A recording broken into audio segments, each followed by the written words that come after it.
आता बातम्या पाहायच्यात सविस्तर। महाराष्ट्राच्या लाडक्या लोकनेत्याचं विमान अपघातात निधन झालं, मात्र या अपघाताला जबाबदार कोण या प्रश्नाचं उत्तर आता सर्वांनाच हवंय। विमानामध्ये काही तांत्रिक बिघाड झाला का? एका अनुभवी पायलटनं लँडिंग करण्यात चूक केलीच कशी? अशा अनेक प्रश्नांचा शोध घेतला जाणार आहे आणि म्हणूनच अजित पवारांच्या विमान अपघाताचा घटनाक्रम नेमका कसा होता ते समजून घेणं महत्त्वाचं आहे। जाणून घेऊया। अजित पवार आता कधीच दिसणार नाहीत हा धक्का अजूनही पचलेला नाही। अजित पवार सकाळी मुंबईहून बारामतीकडे निघाले, पण बारामतीच्या जमिनीवर सुखरूपपणे पाय ठेवू शकले नाहीत। त्यामुळे अजितदादांच्या विमान अपघातानंतर अनेक प्रश्न उभे राहिलेत। विमान अपघाताला नेमकं जबाबदार कोण असा प्रश्न दादांच्या चाहत्यांना आणि अवघ्या महाराष्ट्राला पडलाय। सकाळी 8:10 विमानानं मुंबईवरून बारामतीसाठी टेक ऑफ केलं आणि 8:18 विमानानं बारामती विमानतळाशी संपर्क साधला। यानंतर विमान बारामती विमानतळापासून 30 नॉटिकल मील अंतरावर पोहोचल्यानंतर पुन्हा संपर्क साधला गेला। सकाळी 8:40 विमानतळाकडून पायलटला लँडिंगचे निर्देश देण्यात आले। एटीसीनं हवा शांत आणि दृश्यमानता 3000 मीटर असल्याची माहिती पायलटला दिली। पायलटनं विमान रनवे 11 कडे वळवलं, पण रनवे दिसत नसल्याचं सांगितलं। पायलटनं लँडिंग करण्याऐवजी पुन्हा हवेत झेप घेत गोल फेरी मारली। काही सेकंदांनंतर पायलटनं रनवे दिसत असल्याची माहिती कंट्रोल रूमला दिली। त्यामुळे 8:43 पुन्हा विमानाच्या लँडिंगची परवानगी देण्यात आली। मात्र यावेळी पायलटनं कंट्रोल रूमला कोणतीच माहिती दिली नाही।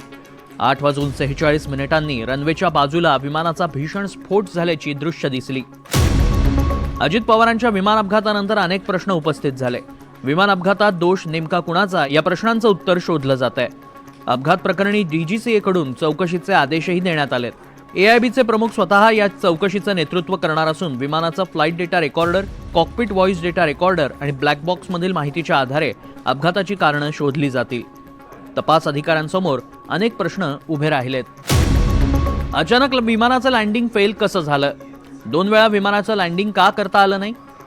दृश्यमानतेबाबत पायलट संभ्रमावस्थेत का होता? कमी दृश्यमानता असताना विमानाचं लँडिंग करण्याचा प्रयत्न का केला? दृश्यमानता कमी तरीही CCTV फुटेज इतकं क्लिअर कसं दिसतंय? सुरक्षित लँडिंगसाठी 5000 मीटर दृश्यमानता आवश्यक असते, तरीही 3000 मीटर दृश्यमानतेवर विमानाच्या लँडिंगचा प्रयत्न का केला? लँडिंग वेळी विमानात काही तांत्रिक बिघाड झाला होता का? अशा अनेक प्रश्नांचा शोध घेतला जाणार आहे। तुर्तास तरी कमी दृश्यमानता हेच विमान अपघाताचं मूळ कारण मानलं जातं। मात्र CCTV फुटेजनुसार खरंच दृश्यमानता कमी होती का याचा शोध घ्यावा लागणार आहे। विमान कंपनीच्या मालकानं विमानात तांत्रिक बिघाड नसल्याचा दावा केलाय। उसमें ना तो आप थे ना मैं था, कोई नहीं था। वो पायलट का डिसीजन था। he made an approach from runway 29 and then he carried out a missed approach, after which again he tried to make an attempt from runway 11. This is what I also have no contact with the pilots. They are not there. It is a very unfortunate incident. We are very sad about it. We are trying to first be with the family, solidly with the family who have lost their best next of kins. It's a very unfortunate incident. Primarily, it appears that the pilot could not see the runway, and that's why he would have carried out. But he has already taken 2 loops. How is it possible that he would not see? The pilot will carry out a missed approach in case if he's not comfortable to land on the runway. तांत्रिक बिघाड हे विमान अपघाताचं कारण नसल्याचं त्यांनी स्पष्ट केलं।